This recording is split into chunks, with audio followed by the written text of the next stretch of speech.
আজ আমরা গুজরাতের বদোদরার একটা অত্যন্ত দুঃখজনক ঘটনা নিয়ে কথা বলবো। মহিসাগর নদীর উপর একটা পুরনো সেতু ভেঙে পড়েছে সেখানে, আর এর পরিণাম খুবই মর্মান্তিক। বোঝার চেষ্টা করব ঠিক কি ঘটেছিল, আর এর পেছনের কারণগুলো সম্পর্কে সূত্রগুলো কি বলছে সেটাও দেখব। ঠিক, মূল খবরটাই তো আসলে শিউরে ওঠার মতো। অন্তত 9 জনের মৃত্যু হয়েছে। বেশ কয়েকটা গাড়ি সোজা নদীতে পড়ে গেছে। আর সেতুটা 43 বছরের পুরনো। ভদোদরা জেলার উমাজ গ্রামের কাছে মহিসাগর নদীর উপর এই সেতুটা 43 বছরের পুরনো। তো সেতুটা হঠাৎই ভেঙে পড়ে।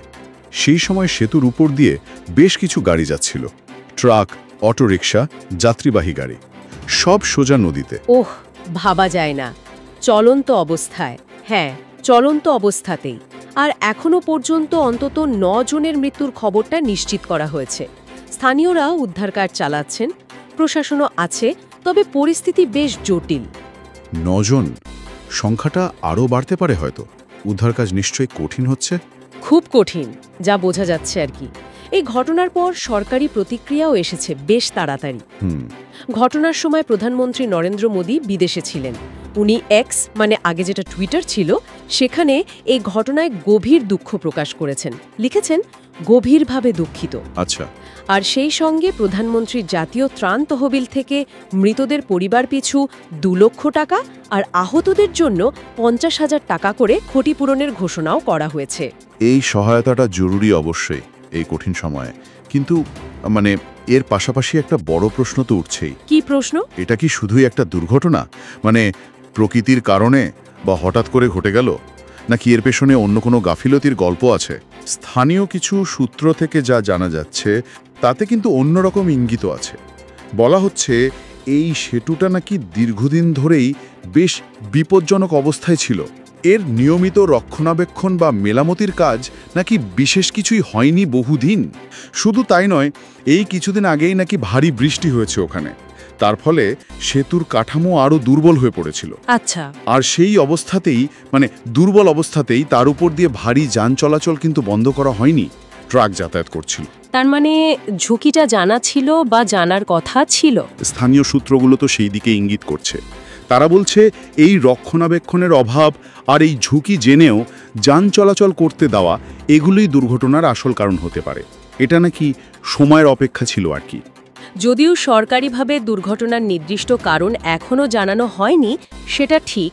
তদন্ত হবে নিশ্চয়ই। হ্যাঁ, সরকারি তদন্তের রিপোর্ট বলবে শেষ কথা। কিন্তু এই যে রক্ষণাবেক্ষণের অভাবের অভিযোগ, এই গাফিলতির কথা যদি সত্যি হয়, তাহলে তো এটাকে নিছক দুর্ঘটনা বলা যায় না। এটা সরাসরি পরিকাঠামোগত ব্যর্থতার দিকেই আঙুল তুলছে। একদম ঠিক বলেছেন। আর এখানেই প্রশ্নটা শুধু এই একটা সেতু নিয়ে থাকে না, তাই না? আমাদের হাতে যে তথ্যগুলো আসছে সেগুলো দেখলে মনে হয় এটা কি একটা বিচ্ছিন্ন ঘটনা, নাকি এটা আসলে একটা বৃহত্তর সমস্যার প্রতিফলন। আমাদের দেশে তো এরকম অনেক পুরনো সেতু, পুরনো পরিকাঠামো ছড়িয়ে আছে। সেগুলোর নিরাপত্তা কি যথেষ্ট? ঠিক, এই ঘটনাটা আবার সেই পুরনো প্রশ্নটাকে সামনে নিয়ে এলো। পরিকাঠামোর রক্ষণা, তার সুরক্ষা, এই বিষয়গুলোতে কি আমরা যথেষ্ট গুরুত্ব দিচ্ছি? এই ধরনের ঘটনা তো নতুন নয়, আগেও ঘটেছে। তাহলে এগুলো কি শুধুই কাকতালীয়, নাকি একটা গভীরতর সমস্যার ইঙ্গিত? তাহলে আজকের আলোচনার মূল বিষয়গুলো যদি এক জায়গায় আনি, গুজরাটের ভদোদরায় মহিসাগর নদীর ওপর 43 বছরের পুরনো সেতু ভেঙে পড়ল, 9 জনের মর্মান্তিক মৃত্যু। হ্যাঁ, প্রধানমন্ত্রীর তরফে শোক প্রকাশ করা হয়েছে, আর্থিক সহায়তাও ঘোষণা করা হয়েছে। ঠিক। আর সবচেয়ে গুরুত্বপূর্ণ যে বিষয়টা উঠে আসছে, অন্তত স্থানীয় সূত্রের ভিত্তিতে, তা হল রক্ষণাবেক্ষণের চরম অভাব আর এর থেকে তৈরি হওয়া সম্ভাব্য পরিকাঠামোগত গাফিলতির একটা জোরালো অভিযোগ, যা এই দুর্ঘটনার কারণ হতে পারে। এটাই মূল বিষয়। যেহেতু দুর্ঘটনার সরকারি কারণ এখনও স্পষ্ট নয়, আর সূত্রগুলো এই রক্ষণাবেক্ষণের অভাবের দিকেই বারবার ইঙ্গিত করছে, তাই একটা মৌলিক প্রশ্ন কিন্তু থেকেই যাচ্ছে। কি সেটা?